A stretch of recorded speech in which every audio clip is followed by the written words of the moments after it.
Welcome back. February is American Heart Month. It's a good time to remind ourselves how to keep our hearts healthy. Joining us now with more are Flora Lynn Tafflinger and Nicole Bell with the State Department of Health. Good morning to you, ladies. Good morning. Now, February is American Heart Month. What exactly is this time all about?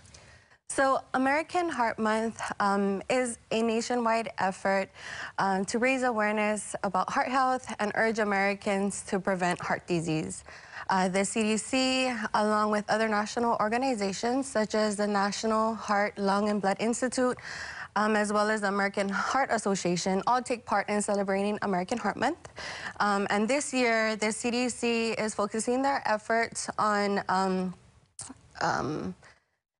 increasing awareness and making sure people understand or are able to control their blood pressure and protect their heart.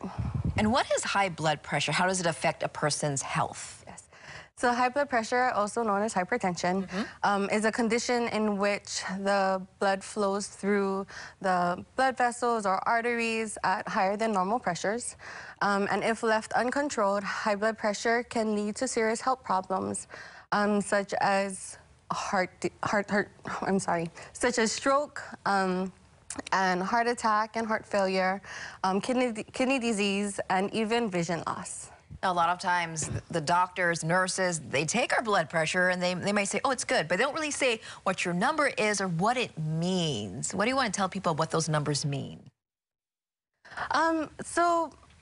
As far as the numbers and any clinical guidelines around blood pressure, the most important thing to do is to talk to your primary care provider. Have the conversation with them as far as what those numbers mean.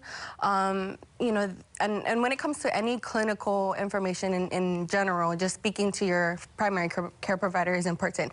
He or she has a good, intimate understanding about your health and can provide you individualized education and support. And what can we all do to manage our blood pressure? So there's a couple of things you can do. One important step is to work with your healthcare team. You and your healthcare team can find the best treatment options to manage your blood pressure. Your physician might prescribe some blood pressure lowering medication, which it's important to follow the recommended dosage. And if you have any side effects, I think it's important to contact your physician to make sure he or she may need to make adjustments. What is the state doing to address high blood pressure? So the Department of Health works closely with the YMCA and federally qualified health centers to implement self-measured blood pressure monitoring programs for at-risk populations. This evidence-based intervention offers individualized education and support to participants who are learning how to routinely monitor their blood pressure. So more information about YMCA's blood pressure self-monitoring program can be found on their website, which is ymcahonolulu.org. And in the search engine, you would type in blood pressure self-monitoring.